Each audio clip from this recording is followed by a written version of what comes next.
2026 সালে পশ্চিমবঙ্গ বিধানসভা নির্বাচনের আগপাকের সংগঠনক আরও মজবুত করিবার বাদে কোমরবান্ধি খোলানোর নামিছে কামতাপুর প্রোগ্রেসিভ পার্টি। কোচবিহারের ডেকোরেটর অ্যাসোসিয়েশন ভবনত কেপিপি কোচবিহার জেলা কমিটি গঠিত হয়। দলের কেন্দ্রীয় সভাপতি বুধারু রায়ের উপস্থিতিতে একটা 8 সদস্য বিশিষ্ট এডহক কমিটি গঠিত হয়। নবগঠিত কমিটির সভাপতি হিসাবে দায়িত্ব পালন অনিল বর্মন, সম্পাদক হলেন বকুল বর্মন, সহ সভাপতির দায়িত্ব পালেন বাপ্পা বর্মন, প্রচার সম্পাদকের দায়িত্ব নারায়ণ বর্মন, আরও কোষাধ্যক্ষ নির্বাচিত হয়েছে শেফালি বর্মন। এই অনুষ্ঠানের সভাপতি বুধারু রায় ছাড়াও উপস্থিত আছিলেন অভিজিৎ রায় সহ নবনিযুক্ত জেলা কমিটির সদস্যরা।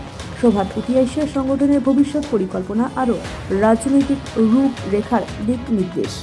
উল্লেখ্য, কেপিপি মেলা দিন ধরে উত্তরবঙ্গের বৃহৎ জনগোষ্ঠী রাজবংশী আরও কামতাপুরী মানসিলার ভাষা সংস্কৃতি আরও ভূমি রক্ষার দাবি আন্দোলন করিয়া এসেছে। দলটার মূল লক্ষ্য আলাদা কামতাপুর রাজ্য প্রতিষ্ঠাতা করা হলেও আমরা কেন্দ্রীয় আরও রাজ্য সরকারের নগদ শান্তিপূর্ণ সম্পর্ক বজায় থিয়া রাজনৈতিক ঘাটা অব্যাহত থুইছে। বুধারু রায় সভাপতি হওয়ার পর থেকেই সংগঠনের কাজের গতি আরও বাড়িয়ে দাবি করেন নেতাকর্মীরা। আগপাকে বিধানসভা নির্বাচনের আগত সংগঠনের জেলা স্তরের এই পূর্ণ গঠন কৌশলগতভাবে অত্যন্ত গুরুত্বপূর্ণ বলে মনে করেছে রাজনৈতিক মহল। আজি আমরা কামতাপুর প্রোগ্রেসিভ পার্টির কোচবিহার জেলা কমিটি আমরা গঠন করি না। কোচবিহার জেলা ডেকোরেটার্স অ্যাসোসিয়েশনের যে ভবন, এই ভবনত আমরা কামতাপুর প্রোগ্রেসিভ পার্টির জেলা কমিটি অ্যাডহক জেলা কমিটি আমরা গঠন করি না।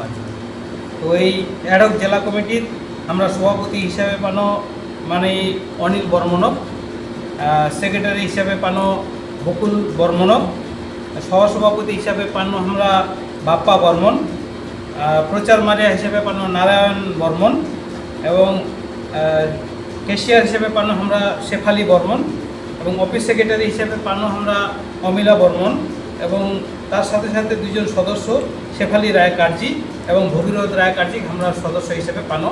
মূল টোটাল আমরা 8 জনের আজি কোচবিহার জেলা কমিটি অ্যাডহক জেলা কমিটি গঠন করিনো। তো মুই আশা রাখি এই অ্যাডহক কমিটি যাতে আগামী দিনে প্রত্যেকটা ব্লকের সাথে জনসংযোগ রাখিয়া প্রত্যেকটা ব্লক থেকে সদস্য তুলিয়ে আনিয়া আমার কোচবিহার জেলা কমিটি পূর্ণাঙ্গ জেলা কমিটি গঠন করব অতি শীঘ্রই। এই যে কমিটিটা গঠন হল, এই কমিটিটার সফলতা কামনা করিয়া আজিকার এই সভা আমরা এটি করি না। ধন্যবাদ।